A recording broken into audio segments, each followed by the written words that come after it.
What's up, MFFL'S? Coming up on today's show, Coop and I have got some updates on what Mavericks are doing as the FIBA World Cup approaches. Luka, Josh Green, Dante Exum, what's going on with the boys overseas. Also, Coop, a front office promotion to break down on today's show. Yeah, one of the very few times where the Mavericks actually make a promotion in the front office, so we'll all get into that. But we have a challenge for you guys today. Ooh. I got in trouble with our bosses, Harrison. I was told that we have to get to 24,700 subs, or else we're done for. So we need your help. Please subscribe to the channel. We need 43 subs on this video. And I got to be honest, Coop, our boss James, when he drops the or else, you don't want to find out what or else means. It scares me. Yeah, we were sweating a little bit this morning, especially Coop. He was kind of panicking when he talked. I was like, it's all good. I trust our Mavericks Today audience. So help us out. Hit that sub button. We'll continue to plug out videos here on Dallas Mavericks Today. All right, let's dive into the World Cup, Coop. It feels like it's been here for a month, but it really hasn't. It's just been a bunch of exhibitions and whatnot. But it actually gets started this Friday with some real games. And explain to the people real quick how this works. It's group play, and then it turns into a 16-team bracket. Is that correct here? Yeah, it's group play, and then it goes to the knockouts, the 16, 8, 4, and then the final, obviously. The Mavs have 4 players playing. And like you said, it seems like they've been playing these tune-up games for like a month now. Oh, for a while, yeah. It's been a little excessive, but the Mavs have 4 players. Obviously, Luka with Slovenia, Josh Green, and new Mav, Dante Exum with Australia, Dwight Powell also playing for Team Canada. It's exciting to see. Like, I love seeing these competitions where these guys are playing in different settings, not necessarily in an NBA game, and they're playing with their country. Yeah, so I'm excited to watch. There's a couple different rules. You can sit in the paint on defense. Also, you can knock the ball once it hits the rim. It's a different brand of basketball. And if you guys missed it, search Luka Doncic on Twitter. That's probably all you got to type. Insane pass. One of the most impressive passes I have ever seen at any level of basketball. But it'll be fun to monitor these guys. And let us know in the comments if you want some FIBA World Cup updates. And if you do, we'll plug out some videos for you. And a quick update, Josh Green has a minor ankle sprain, but is expected to play on Friday, so he's not going to miss any time, but just something to monitor. Yeah, we'll keep an eye on that. So, Coop, I ask you, and you guys in the audience watching can weigh in as well. What are you looking forward to most? I mean, I think the number one thing for Mavs players over there is obviously with Luka, you want him to stay healthy first and foremost, but can he carry an even lesser Slovenia squad because of a couple of injuries they have out of the group stage at least? Like, I think if they got out of the group, that would probably be solid. And then if they could win a game or two, that would be impressive as well. Luckily, the group is not that challenging for Slovenia. They should at least get past the group stage. Yeah, they should be able to get past the group stage. Slovenia dealing, like you said, with some injuries. Konchar tore his ACL, Goran Dragic not playing, so Luka's the only NBA player there. But this team's played together for a while now, and if you've watched Slovenia over the last few years with Luka, you'll recognize a couple of faces. Good chemistry. They should be able to beat all of these teams. I mean, Venezuela, Georgia, and Cape Verde is kind of a cakewalk. Cakewalk, yes. A cakewalk, too. No pun intended. Get up early if you want to watch Luka, 6:30 a.m., and frankly, that's some of the better tip-off times with these games. Where are they kind of all over the place? So they're in Okinawa, Japan, they're in Indonesia, and also in the Philippines. That's where they're playing. Yeah, so all Pacific Island / Asia. Gotcha. So you got that going on. Australia's schedule. Yeah, I spelt that wrong. I kind of realized that, but that's okay. All their games are in the middle of the night, so I frankly won't be watching any of these, and we'll check the highlights on that. Australia should get out of the group. Germany, obviously a test there, but they should be able to handle Finland and Japan pretty easily, I would imagine. So I think Josh Green and Exum will be advancing. And kind of interested to see something with Dante Exum. There's been some buzz on my Twitter feed about him. I saw one clip where the caption was like, he's looking fast and explosive. He, had some injury problems earlier in the NBA, goes overseas, has a couple of good years. I'm intrigued to see if we see enough to suggest that maybe he's a rotation guy once the Mavericks season gets here. So that'll be interesting. And then you got Canada as well. Tougher top team to go against here, obviously, with France. Now, Porzingis is not playing, I don't think, right? Because he's got plantar fasciitis. So I wonder if our friend Davis Bertans is playing for Latvia. Yeah, the Latvian sniper. Is that what they call him? Yeah, something like that. He didn't snipe very much for the Mavs, but that's okay. Yeah, that's neither here nor there. Canada's going to be a very good team. Dwight Powell, I think, will get some good minutes with Canada, but they're going to be a team to watch out for. They're a contender, right? I mean, beyond they're the a contender United to medal States, for sure. I mean, you got Canada, France, Germany.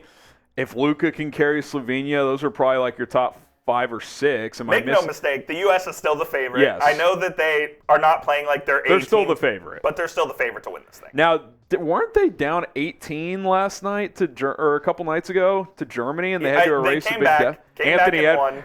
Kendrick Perkins called Anthony Edwards the greatest international player of all time. I'm exaggerating there. It still goes to Carmelo Anthony for now, but yes. It'll be fun, though. There's some good teams, some Mavericks playing overseas for this thing, so we'll be dialed in here. And let us know, will you watch or don't care? If you're going to watch or if you're at least interested in hearing updates, type W for watch. If you don't care, type D for don't care. Hit that subscribe button. Like we said, trying to get to 24,700 subscribers. If you want more content from Jeffrey Cooperstein and Harrison Graham here, we got you covered. Hit that sub button and turn on your notifications. Real quick, Coop, before we get to this front office news, any final thoughts on the FIBA World Cup as far as the Mavs are concerned? Going to be a couple of early alarms. I think I'm going to wake up and try to watch at least one Slovenia game, so that'll be at 6:30 in the morning, and I'll wake up, have some coffee, and watch Luka cook. It'll be exciting. And hopefully we get to see some guys in the medal rounds as well. So, like I said, I like watching these different international competitions. I think all 3 teams will at least get out of the group. Yeah, definitely. All 3 teams Mavs will get out of the group, and you'll see some intriguing matchups throughout, especially when you get into the knockouts as well. It'd be sick if we got maybe like a Slovenia-Australia game. That would be dope. That'd be fun in the round of 16. We'll see if that's or in the Elite 8, whatever it is. We'll see if that's a possibility. All right, Coop, let's get to this front office news. Like you said, the Mavs run a very tight ship. Yes. They're very family-oriented, typically. Obviously, Nico Harrison was an outsider to make GM, but they have promoted Matt Riccardi to assistant general manager from director of player personnel here. And Matt Riccardi's an interesting story. He grew up in Plano as a diehard Mavs fan. He was hired by the Mavs in 2021, but for 11 years prior to that, he was in the Brooklyn Nets organization. He started out with their G League affiliate in basketball operations, rose up to G League GM, and then joined the Nets on the pro side. The Mavs hired him. He became the director of pro personnel, and now within 2 years, he's been promoted to assistant GM.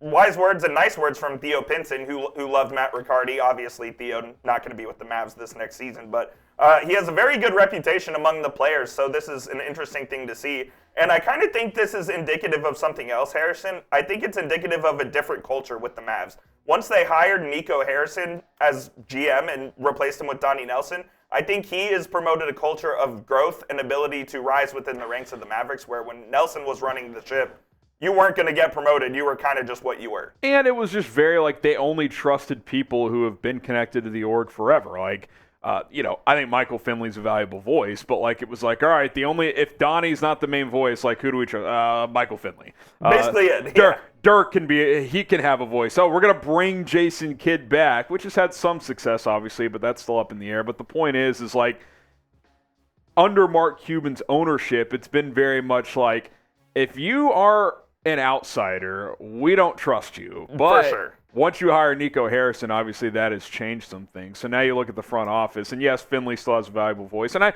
quite frankly, I think he's been a good one to have. I'm not saying that he's not. I'm just saying that it's good to see fresh ideas and fresh voices and different thoughts in organizations, because you need someone to push back on you a little bit. You need someone to challenge you, and I think you're seeing a little bit of that here. So congrats to Riccardi to getting promoted. You got Dennis Lindsay in the building as well. And I think you make a good point here too, Coop. The Mavs seem to be getting with the times. I mean, another team in town, right? The freaking Cowboys. It's just the Jones family. It's in the family. That's it. And there's some benefits to that, but you have to have external voices that give you fresh and different ideas. And I also think this is kind of an indicator of maybe Mark Cuban's beginning to take a step back as part of the basketball operations department. Yeah. He's obviously very involved with his Cost Plus Drugs, which is a great cause and all that, and I think he has taken a bit of a step back, at least from the Mavs and their day-to-day operations as far as basketball and the roster and everything else is concerned. Yeah, I just think he's as years have gone by, he's invested his time into so many other ventures, right? Shark Tank, obviously, forever. He's very passionate about this Cost Plus Drugs thing, which is very cool, by the way. If anyone out there is looking for cheaper medication options, that's a great service. But I think if you're going to do those things, that's cool and that's awesome. But you can't focus 50 hours a week on those things and still have a dominant voice in terms of running a basketball organization. So I think it is a good move for the Mavs to kind of shift away from that. Cuban's always going to have some say on these things. He owns the team like any other owner would. But, if that drops 20%, I don't think that's a bad thing whatsoever. All right, things have been quiet in terms of the roster front. Obviously, Derek Jones got added, Coop. Like, there's one move you would make, and you guys watch and answer as well. What would it be? Coop, what would your one move be? I'm kind of hesitant about this, but I think I'd pull the trigger on a DeAndre Ayton deal. Ooh. I think I would just do it before opening night. Go get that big man that you want. Let Derek Lively develop at the pace that he needs to develop at, and let's ride with DeAndre Ayton. I kind of mentioned this off air before the show, but as he remains unsigned, is Kelly Oubre a vet men guy at this point? Because if he is, I know technically you have 15 guys on the roster right now, but you're going to cut JaVale McGee. Cut JaVale, sign Oubre, and let's roll and see what happens at the trade deadline, right? 20-point-a-game score on a vet man. I know we say the same about Christian Wood. Obviously, different circumstances, but I'd be in on Oubre. And look, Oubre's not going to score 20 here because he would have probably a lesser role. But 12 to 15 points off the bench, I mean, if he's in that vet man or even just slightly above, but he can still fit into that mid-level bucket, like, I mean, you got a roster spot if you cut JaVale, so I would definitely be open to that.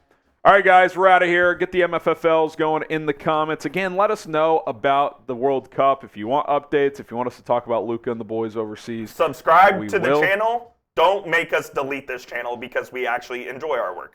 Or else. We're out of here.